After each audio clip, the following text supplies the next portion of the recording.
Hi guys, so guess who joined my TikTok live today?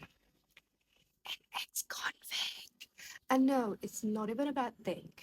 I was actually surprised because the topic that I was talking about today is, a little bit about, the Quran, a little bit about Islam. Yes, despite the fact that I do not cover my body and my hair, but yeah, I love talking about Islam, and the Quran from the scientific perspective.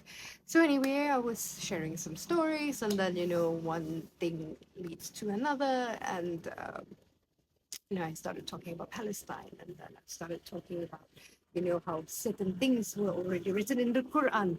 And this person has been asking, like, okay, so Ka, big sister, what do you think about this? And he was asking for the references from, some of the Quranic verses that I mentioned. And I also said that, oh my God, there's a monkey, there's a monkey, there's a monkey. Can you see a monkey? There's a monkey. There's a monkey. And you know why? It's funny because I was talking about the Al Baqarah verse 65 when they were talking about, those people. There's another one. And how they were cursed, as disgraced apes. Oh my God, there is another one. Oh my God.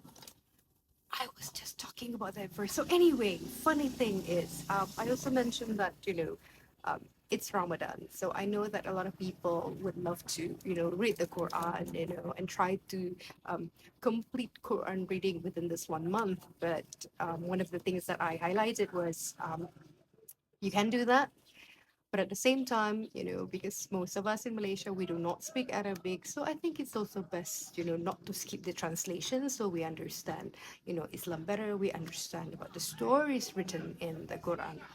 And I also said that, um, when I'm too tired to read, from, one long surah to another, what I would do is I would just read the short surahs like Al-Waqi'ah, Ar-Rahman, and Al-Mulk. And the boy said that he also read the same surah regularly. Okay, I thought it was another monkey behind me. And you know what? And then it was much later that he said that um, he was detained for 6 years. And I asked him, being a journalist and all, so I was like, oh my God, what did you do? I mean, no judgment here. I'm really interested because, this is really interesting. And he dropped some hints, like, which